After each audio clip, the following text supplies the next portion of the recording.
Hello, and welcome to the TPFA Bonds 101 webinar and video series. My name is Bon Weir, and I'll be taking you through this presentation. We certainly hope to see you in person soon, but if this webinar is going to be your only introduction to our agency and the concepts I'll be covering, please feel free to reach out to me for a discussion tailored to your specific agency and your unique needs. I'll be including my contact information at the end of the series. But now we're going to start this presentation within the context of a case study. And every good Texan knows that to tell a good story, you've got to start with a colorful character. Now, the main character in this story was larger than life in Texas history and Texas politics, our 38th Lieutenant Governor, Bob Bullock. And the project we'll be talking about is the Texas State History Museum, which is of course named for Mr. Bullock. We'll use the genesis, planning, and ultimate capitalization of that facility as a backdrop to a larger discussion of bonds and capital planning in Texas government. Bob Bullock's importance to this story isn't just limited to a name on a museum placard. While he was a fierce proponent of the preservation and exhibition of Texas history, he was also instrumental in establishing the budget and capital planning process that has served Texas state government for the last 40 years. He was also an early champion of the thoughtful and prudent use of public debt to fulfill the mission of state government and minimize the burden of capital costs on Texas taxpayers. As Lieutenant Governor in 1995, Mr. Bullock began informally discussing the idea of a history museum with state and local leaders after having visited similar facilities in other states. And as Vice Chairman of the State Preservation Board, he even helped coordinate the planning efforts. Although he was the guest of honor at the groundbreaking ceremony in 1999, he sadly passed away before the museum was completed. Nevertheless, the museum stands in honor of Mr. Bullock's vision to preserve Texas history, and it was built upon the very capital structure and appropriations model for which he is so largely responsible. In 1997, the 75th Legislature authorized up to $80 million to be issued as lease revenue bonds by the Texas Public Finance Authority for the benefit of the Texas State Preservation Board and its museum building project. The project was ultimately completed with 3 separate bond issues associated with 3 separate phases of construction. Debt service on each 20-year bond issue was anticipated to be paid from future legislative appropriations of general revenue, offset by operational proceeds to the extent available. The museum was open to the public in 2001 and operates to this day. So why not just pay cash? Well, there are a couple of answers to this question. The first may be the most obvious. The cost of constructing the museum would have tacked on an additional 12% to the Article I general revenue appropriations in that biennium. The project probably wouldn't have even happened due to the scarcity of available funds. But that's not the whole story. The museum was always envisioned as a revenue-generating entity, and as such, it could contribute its own funds to cover operational costs. But while operating expenses tend to be concurrent with revenue, capital costs, such as construction and furnishings, have to be paid in advance, long before a single dollar of revenue can be generated.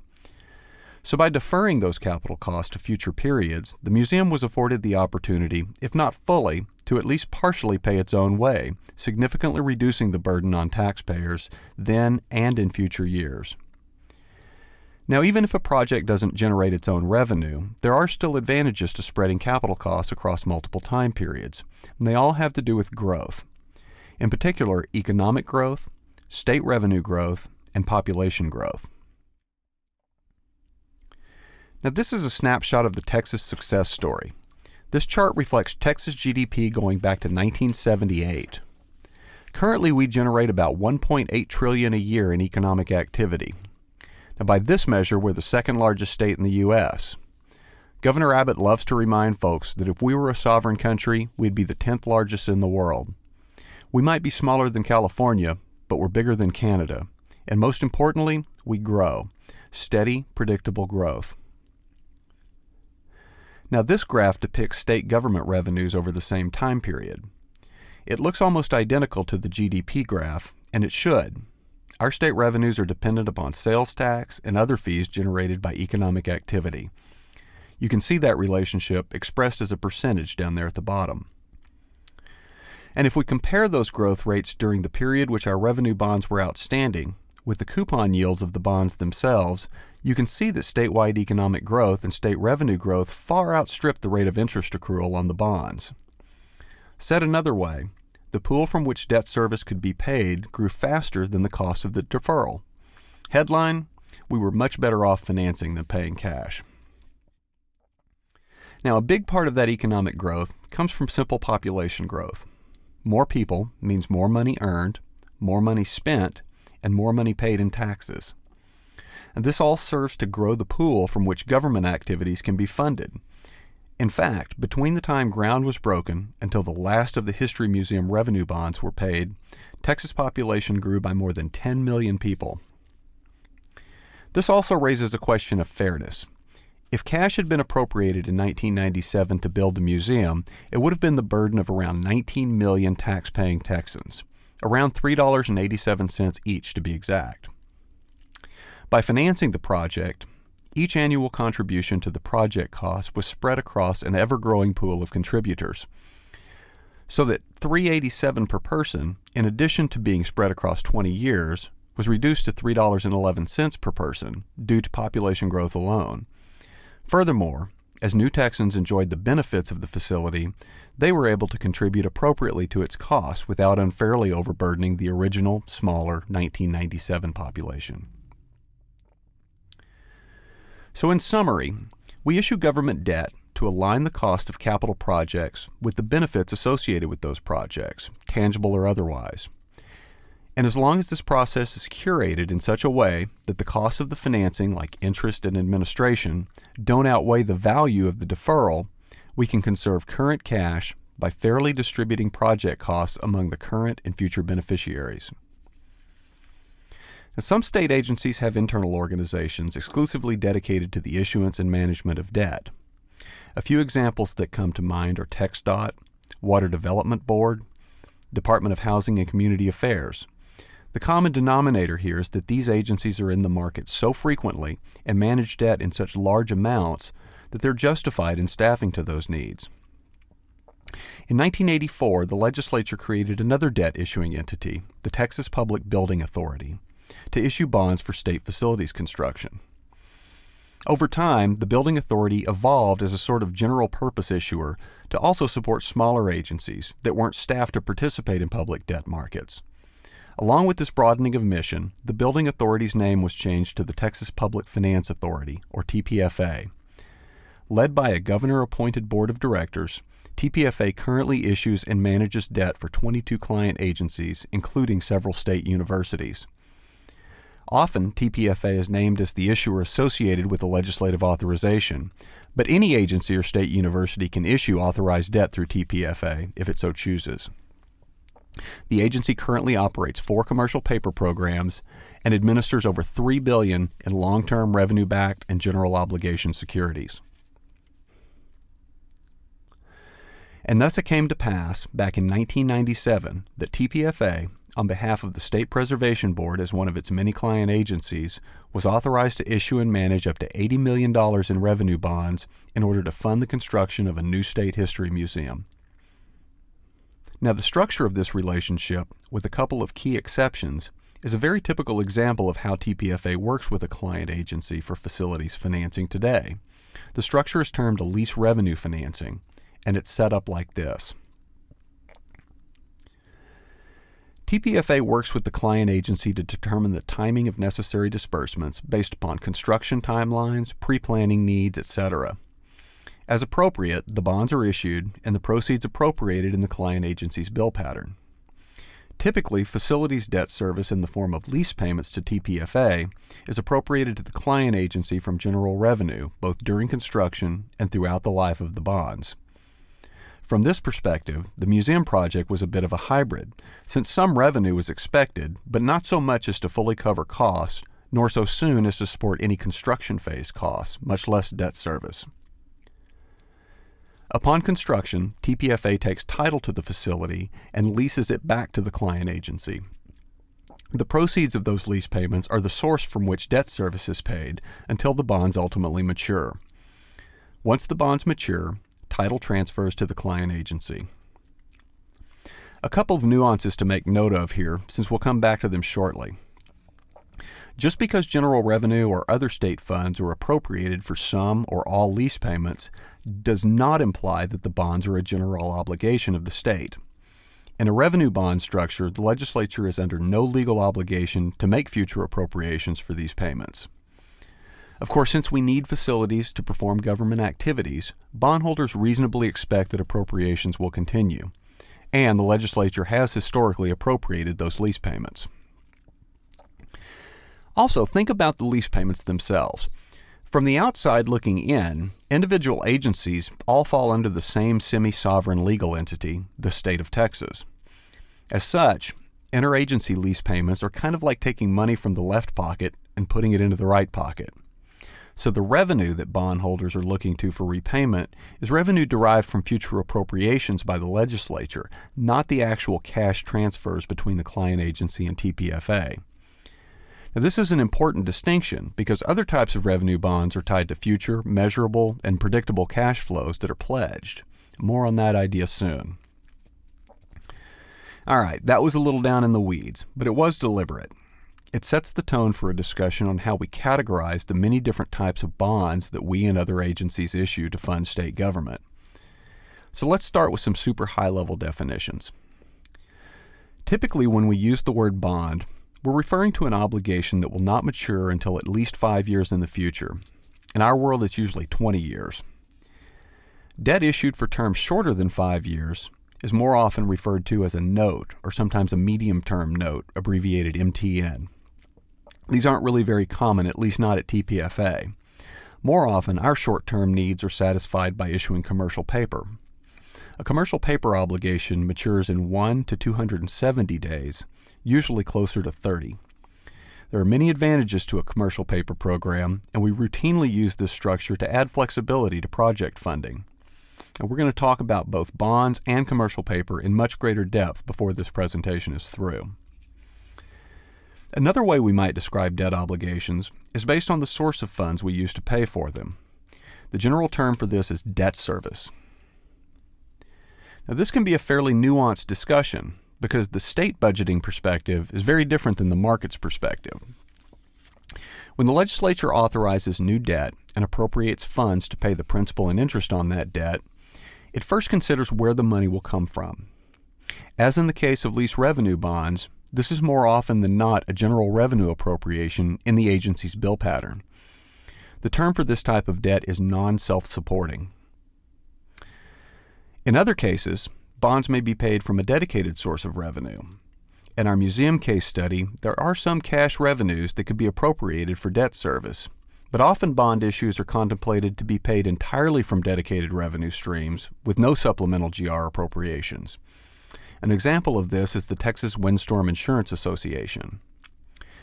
TPFA issues revenue bonds on behalf of TWIA, but the only funds pledged to pay debt service on these bonds is revenue generated by TWIA through its insurance operations. This type of debt is referred to as self-supporting.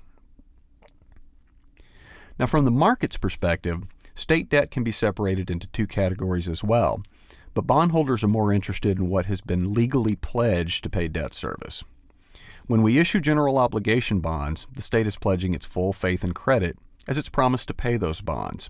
In other words, Texas general obligation bondholders are first in line at the watering trough, and this is reflected in the very high demand and low interest costs for our general obligation debt in the market.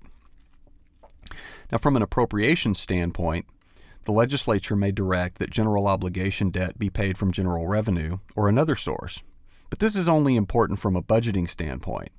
It's just inside baseball to bondholders since they know they're going to get paid no matter what, come hell or high water.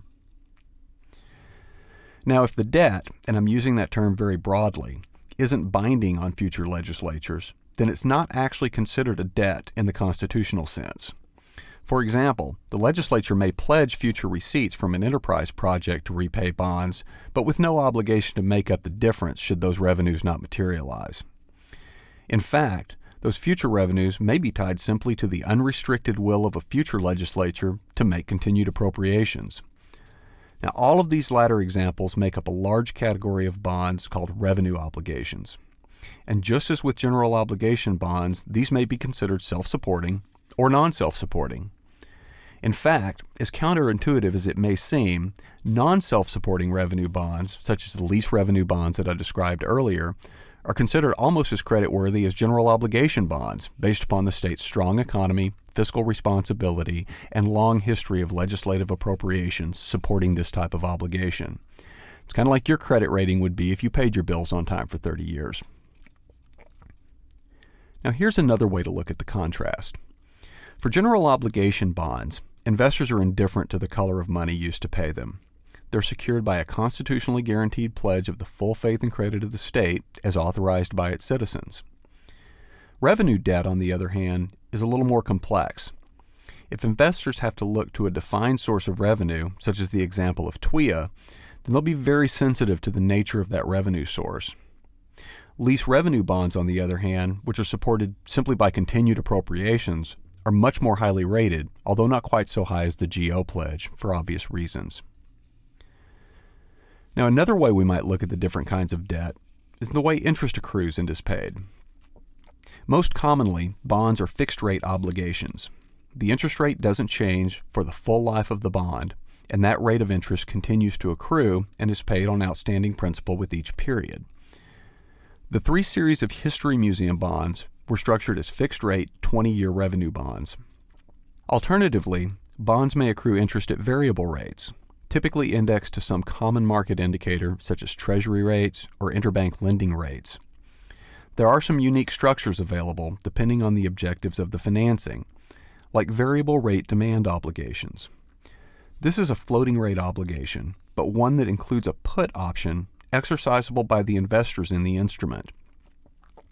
If that put option is exercised, the issuer has to be able to either pay the obligation upon demand or otherwise refinance the obligation at that time. Now, to ensure this ability requires the purchase of a liquidity guarantee. A liquidity agreement is a third-party arrangement wherein the provider guarantees that if there's not a market to issue an obligation at a future date, the provider will step in and purchase the obligation. Now, this can be costly, particularly for lower-rated obligors. The liquidity requirement effectively locks out all but the strongest credits from this market. In our world, variable rate needs tend to be satisfied using one of the several commercial paper programs that we manage. Commercial paper, or CP, is technically a fixed-rate obligation. However, it's one of short duration. In our environment, typically between 30 and 90 days. As CP notes become due, they can either be paid from available cash or paid by issuing a new CP obligation. This latter method is called a roll. Each time CP is issued, whether a new issue or a roll, the CP is priced based upon then current market conditions. So by rolling CP through many consecutive periods, we achieve the same outcome as a variable rate obligation. Now, as with the variable rate demand obligations discussed above, CP facilities typically require a liquidity agreement. The state comptroller is able to offer liquidity for many of the state's authorized CP programs, backed by cash in the state treasury. And because of the lower costs associated with the comptroller's program, commercial paper tends to be much more attractive than other variable rate programs that may exist for more typical municipal borrowers. One last item I want to talk about on this page is our master lease program. It's not exactly its own category of debt, and we'll talk about that in greater detail, but it is unique. Master lease is an interagency program that allows for the financing of equipment acquisitions for state agencies and universities. I'm mentioning it now mainly because of the way it's structured. The program is funded with commercial paper, and thus over the long run is effectively a floating rate program. This allows for flexibility in terms of the frequency and size of individual transactions. It also maintains the ability of any client agency to pay off its master lease obligations at any time, with no penalty associated with prepayment. Master lease is based in statute and can be either requested by an agency in its LAR or required by the legislature as a method of finance in the agency's ultimate bill pattern. Now, this is a valuable financing tool, particularly for very large equipment acquisitions and especially in tight budget years. We'll be covering this topic in much greater detail before the presentation ends.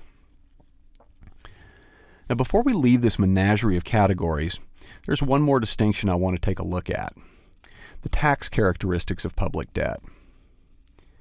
Now, since the enactment of the federal income tax in 1913, interest on certain state and local bonds has been excludable from taxable income.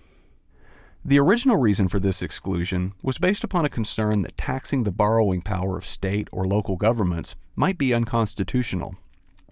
Interestingly, those concerns faded in the ensuing decades, but economic necessity gave rise to a very different justification. The tax exemption was quickly identified as a powerful federal tool to support local investment in infrastructure projects, a source of jobs and other benefits for residents. This idea really took hold during the Depression and the New Deal in the 1930s, because these infrastructure projects became a key source of new job creation.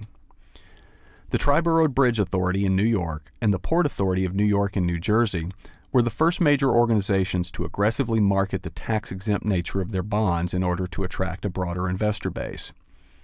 Now, their marketing strategies yielded significant benefits, and an industry was born. Both organizations remain active as major issuers to this day. Now, not all public debt is exempt from federal income tax. There are an entire set of rules and tests in the tax code that govern the taxability of interest. But two key elements for purposes of this discussion are private activity and arbitrage. The current tax code requires that for bond interest to be tax exempt, no material portion of the proceeds can be used to fund a non-public purpose or private activity. Now, this seems intuitive, but it's become a fairly complex issue in our modern economy. For example, the proliferation of public-private partnerships smudges the bright line between public and private endeavors. Even little things need to be considered. For example, anyone who has been to the William Clements building at Lavaca and 15th Streets might have noticed Mary's hair studio there on the corner as part of the same facility. Now, that lease relationship between the salon and the Texas Facilities Commission has to be carefully considered on an ongoing basis to make sure that it doesn't impair any interest exemptions to bondholders. Now, Mary's is a tiny little studio and can be considered de minimis as a component of the total building costs and revenues, but it still has to be considered nonetheless. This brings us back to the Bullock Museum case study. There are many overlapping public and private activities associated with that facility, including food and beverage sales by private contractors and a cinema that offers films produced privately and for profit. Now, as in the Clements building example, the private activities were not sufficient to jeopardize the exemption, but the testing was much more complex than just a tiny hair salon. Another pesky issue with tax-exempt debt is the arbitrage rule. In a nutshell, the code says that I, as the issuer, can't take the cheap money associated with my tax-exempt bonds and invest that money in higher-yielding instruments for a profit. An obvious example would be if I borrowed money at 2.5% tax-exempt yield and turned around and invested it in a money market fund yielding 3.5%. Now, if I do happen to earn what the government considers an arbitrage profit off such activities, I have to pay that excess money back to the federal treasury. The methods for testing and calculating this rebate are so complex that financial advisory firms have built entire practices around this one single calculation. The punchline's this: tax-exempt bonds, while typically exhibiting lower interest costs, require significantly more oversight, and there are many more limitations on the use of their funds.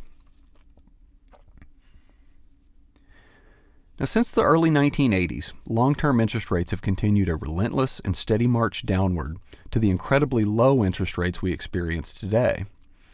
This environment has given rise to an entire industry of activities around the refunding of municipal bonds. Now, refunding is simply the act of refinancing.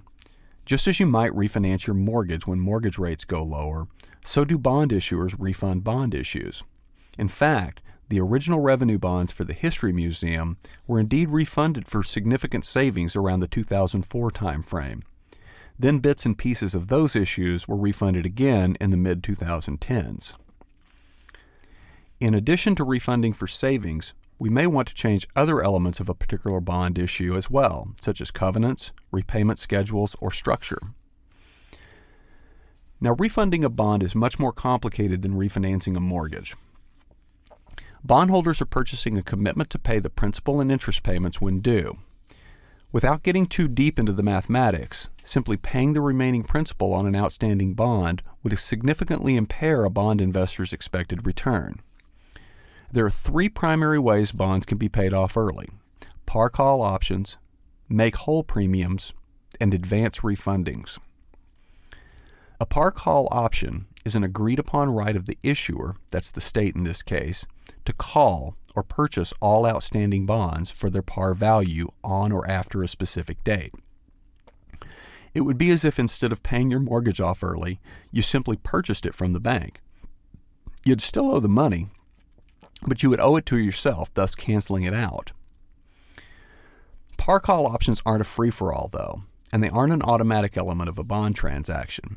If included at all, they're typically limited to a specific time frame in the future, for example, a 10-year par call option on a 20-year bond.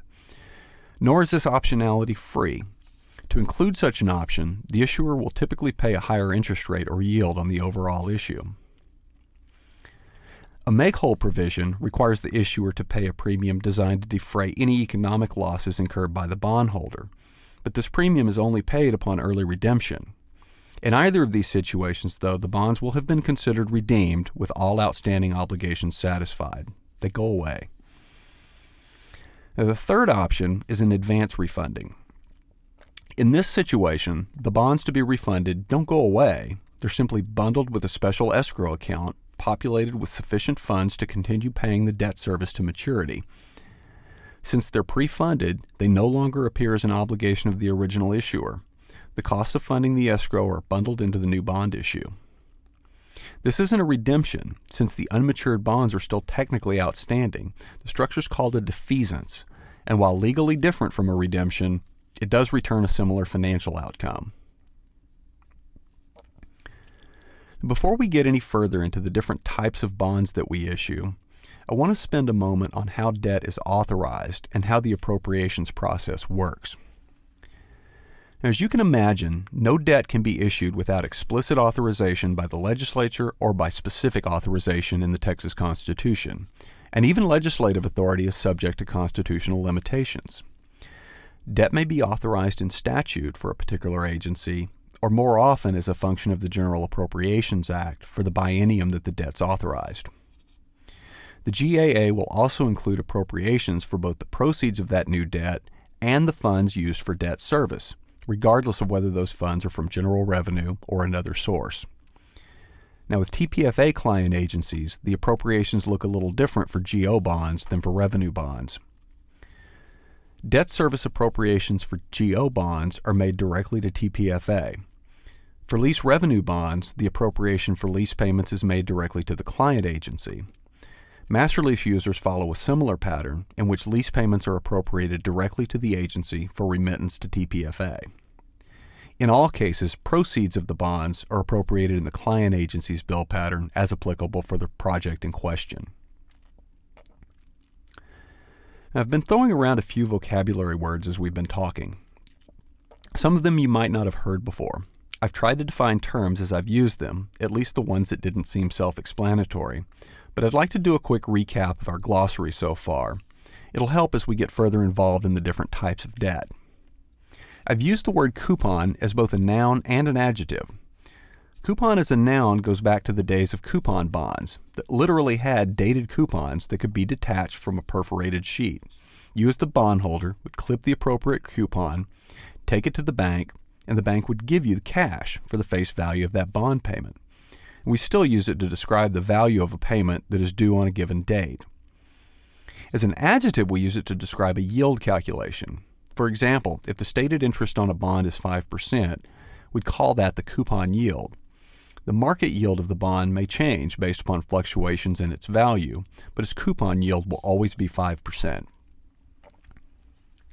Par is similar in that it's used to describe what's stated on the bond itself, irrespective of its actual market value.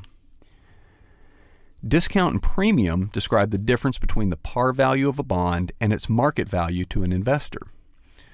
The par value of a bond might be $1,000, but because of market conditions, an investor might be willing to pay me $1,050.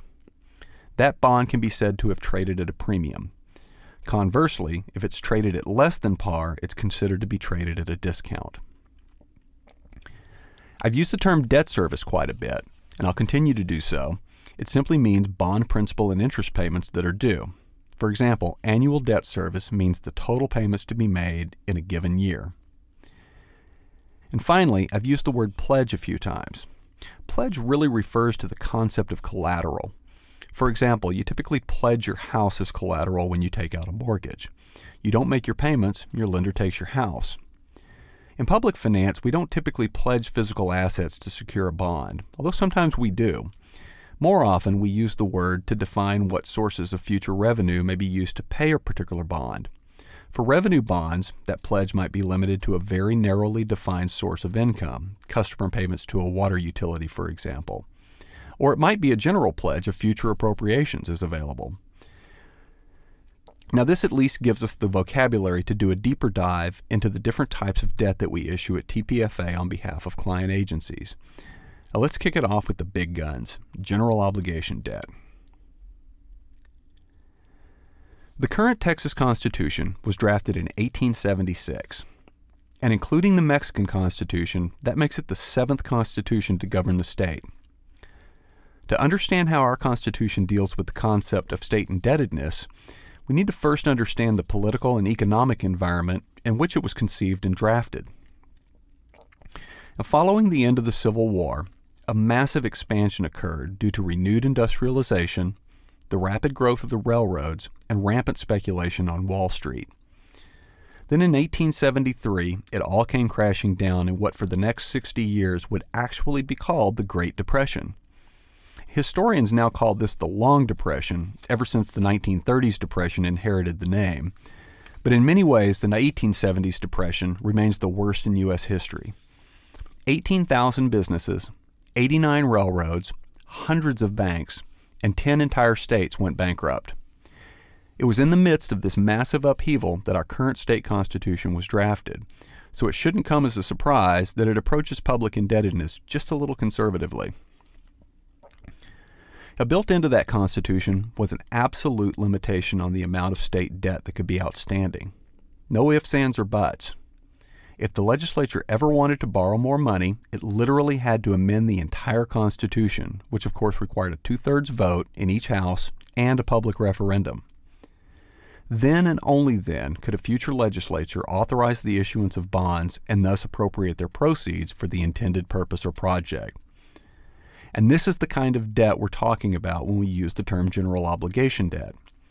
Once authorized and issued, the debt is from then on guaranteed by the full faith and credit of the state of Texas, payable from the first revenues coming into the Treasury.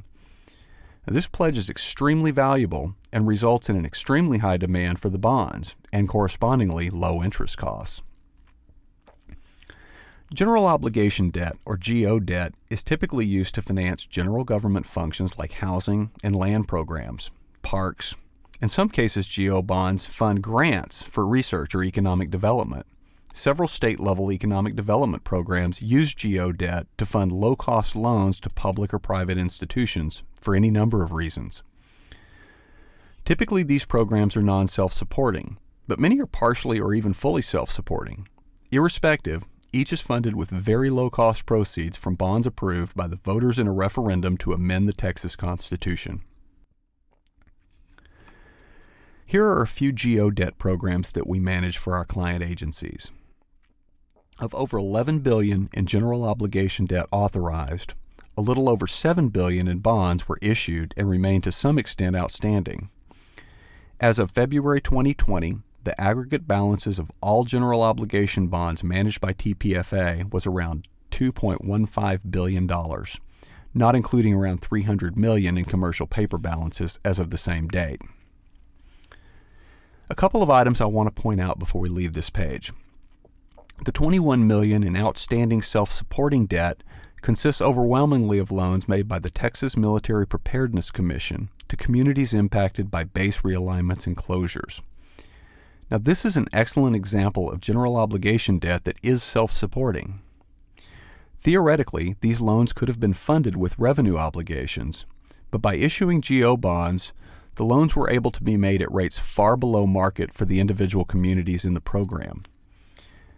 Now, of the $2.1 billion non-self-supporting balance, Around $1.23 billion is outstanding on behalf of the Cancer Prevention and Research Institute of Texas, or CPRIT. These bonds provide money for CPRIT to make grants to numerous organizations participating in all sorts of research geared towards curing cancer. The program has helped put Texas on the map as an epicenter in cancer research, and although not self-supporting on a pure revenue basis, CPRIT is considered to generate both economics as well as social returns in the short and long terms, far exceeding the value of the investments. As we've already discussed, not all debt falls under the constitutional definition of the word. Revenue bonds fall into this latter category. Revenue bonds are secured only by a pledge of revenue from specified sources. If there are ever insufficient funds to make debt service payments from those specified sources, then bondholders have no recourse against the state. As I've also said, revenue bonds may be self-supporting or non-self-supporting. Most of the revenue bonds issued by TPFA are lease revenue bonds, just like the museum project that we keep coming back to. Most state office buildings were built with these kinds of bonds, including the massive Capitol Complex construction project that is ongoing as we speak. Now, while the stated revenue source on these bonds is lease payments from the client agency, typically TFC, the bonds are considered non-self-supporting. This is because the ultimate source of revenue is an appropriation of state funds by the legislature each biennium. Although the legislature is under no obligation to make such an appropriation, those facilities are critical to the continued operation of the state agencies that are housed in them. Now, this is also the source upon which confidence is based within the investment community, hence the strong ratings for this type of bond. Self-supporting revenue bonds, on the other hand, are fairly complex from both a market and a state budgeting perspective. TPFA currently administers around $893 million in outstanding revenue bonds. Roughly a fourth of this balance is made up of the lease revenue bonds that we just discussed. The rest is a diverse mix of self-supporting debt that I'd like to touch on separately. The first component is $318 million in bonds issued on behalf of the Texas Windstorm Insurance Association, or TWIA. TWIA was established by the Texas legislature immediately following Hurricane Celia in August 1970. Its purpose is to fill a market gap by providing wind and hail insurance to critical areas along the Texas coast. Now, all debt issued by TPFA on behalf of TWIA is secured only by policy premiums and other revenues of the organization. Now, due to the unique nature of the TWIA organization and the limited pledge securing the debt, ratings on these bonds are lower than those seen on other TPFA revenue bonds, self-supporting or otherwise. TPFA currently administers debt on behalf of 3 state universities, Midwestern up in Wichita Falls, Texas Southern in Houston, and Stephen F. Austin out in Nacogdoches. In reality, any state university can issue debt through TPFA, but currently MSU and TSU are the only institutions that are required to do so by statute. Now, while TPFA counts all university debt as self-supporting, the bond market may take a more complex view. Universities are unusual since they operate with a mix of revenues from tuition and fees along with appropriations from the legislature. Now, nothing exemplifies this more than tuition revenue bonds, or TRBs. Tuition revenue bonds are authorized by the legislature from time to time and allow universities to issue bonds ostensibly backed by future tuition revenues. However, the legislature also appropriates a reimbursement of debt service from general revenue to the issuing university during the biennium in which the bonds are authorized. The implicit presumption is that the legislature will continue to appropriate GR to reimburse for these obligations, so they tend to be viewed more similarly to the lease revenue bonds that we've already talked about extensively.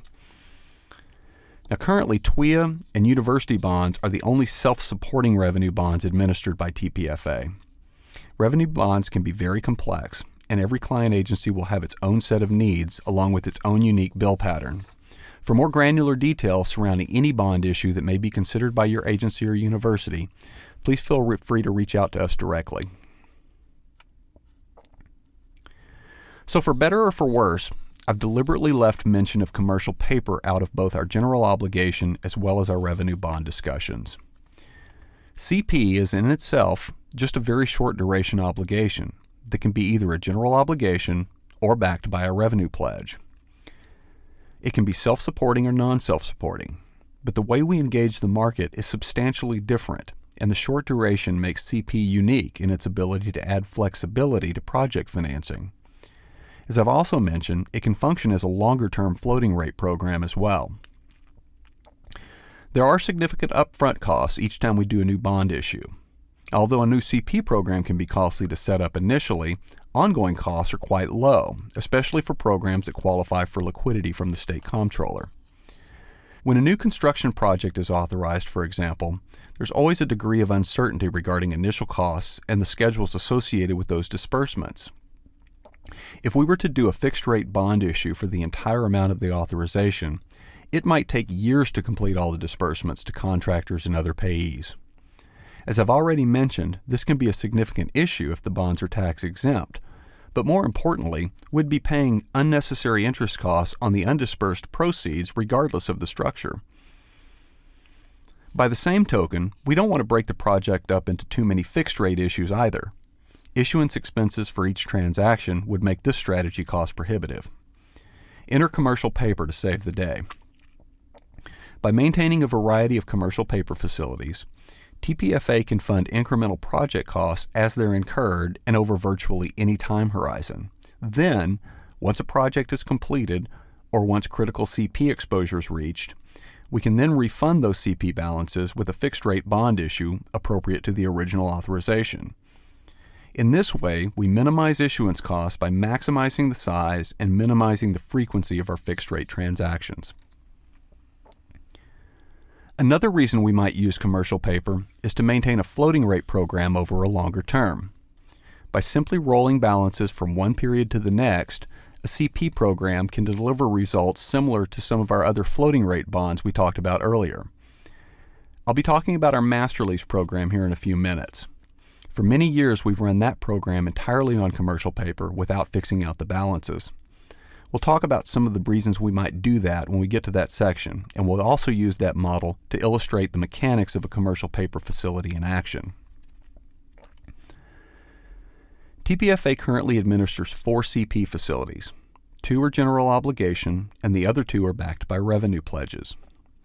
They're designed to accommodate existing legislative authorizations as well as any new authorizations that may be made in future sessions. The Series 2008 CP program exists for a variety of uses. It isn't specific to any single agency and was created to support authorized facilities improvements and other construction projects. The other general obligation CP facility is for funding the operations of CPRIT, who we've already talked about. This facility allows CPRIT tremendous flexibility to fund its operations and disperse grant proceeds. At the time of this webinar, liquidity on the program is limited to $350 million. So as CP balances approach that mark, we routinely fund the outstanding notes with a fixed-rate bond issue. As you might suspect, based upon the balance today, we'll soon be executing just such a refunding. We call this a fix-out, and it effectively brings the working balance back down to zero. The 2016 TFC program is backed by lease revenues. Similar to the functionality of CPRIT, this revenue-backed program allows TFC to fund construction and renovation costs of facilities incrementally, with periodic fix-outs when balances reach critical levels. As you can see, the balance is currently zero due to a refunding bond issuance just last year.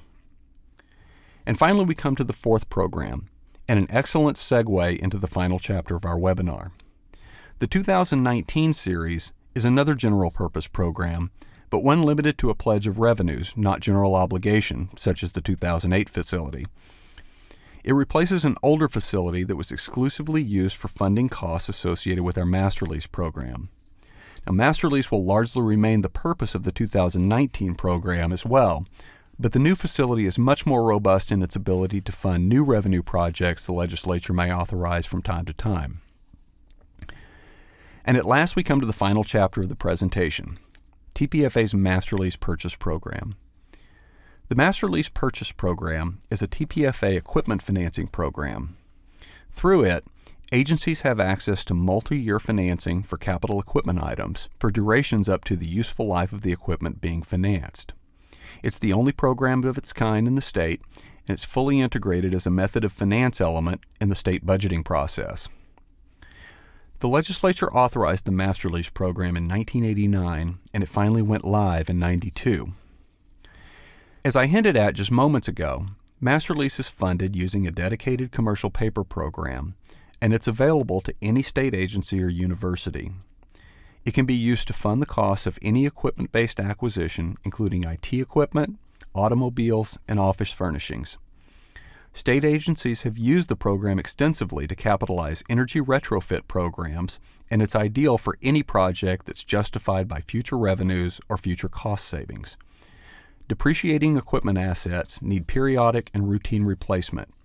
These lumpy replacement costs can wreak havoc on an agency's capital budget. Master Lease can be used to smooth those costs evenly across all budget periods of an asset's useful life. So let's take a look at how this works. First, nothing changes with your agency's supplier relationships. You select your vendors, you negotiate pricing, and issue purchase orders, just like you would in the normal course of business. The only difference is that TPFA pays the invoices on your agency's behalf and retains legal title to any equipment purchased. In turn, your agency remits semi-annual lease payments to TPFA for a predetermined period, usually a function of the equipment's useful life. Finally, when your agency's payment obligations are complete, title's transferred free and clear from TPFA to you. Now, we fund the program by using commercial paper. These CP obligations are backed solely by revenues from the Master Lease program and are usually issued in the form of 30 to 60-day notes.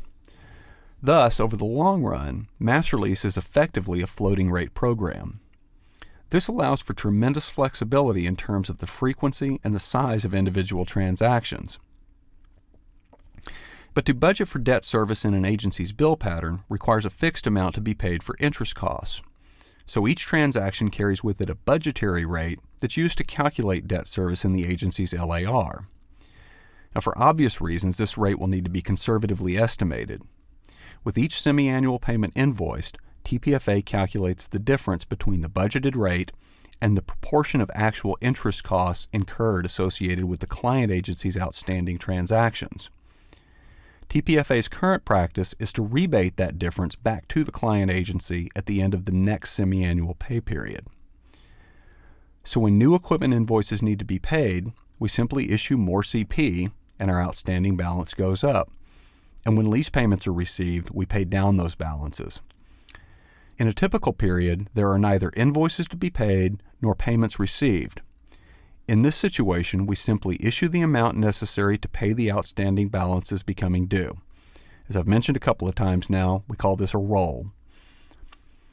CP is an extremely efficient funding mechanism for the Master Lease program. Interest costs are minimal because of the short duration, and we only ever carry the minimum balances necessary to fund the program.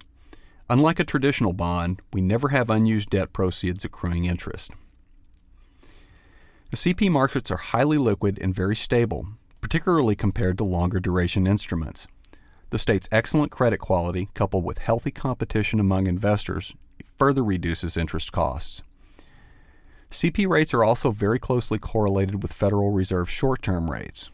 These rates tend to fluctuate with ebbs and flows in the national and state economy, conveniently reducing interest costs in those very periods when revenue growth is less than stellar. The program offers numerous benefits to a client agency. It can be used to fund emergency needs that simply can't wait until the next legislative cycle. It can be used to tap dedicated revenue streams for related capital purchases. Similarly, certain investments lend themselves to future savings. By using Master Lease, the costs of capital investments can be matched to those periods in which savings are actually realized. But most often it's used to help maintain base appropriations, especially during periods of heavy capital equipment needs. The only real costs to the state are the interest and administration costs of the CP program itself. All other costs are interagency transfers, and as I've already mentioned, it has long been our practice to refund any amounts paid in excess of actual debt service and administration costs back to the client agency during each pay period.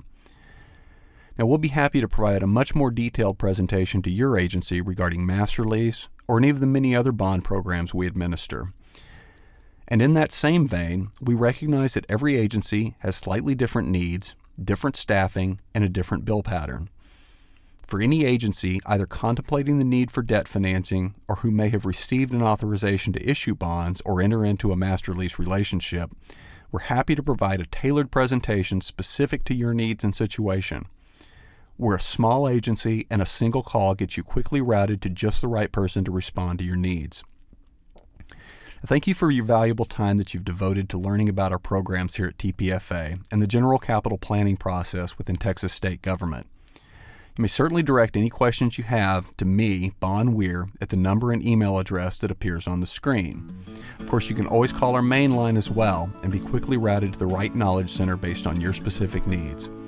We look forward to hearing from you soon. Again, thank you for your time.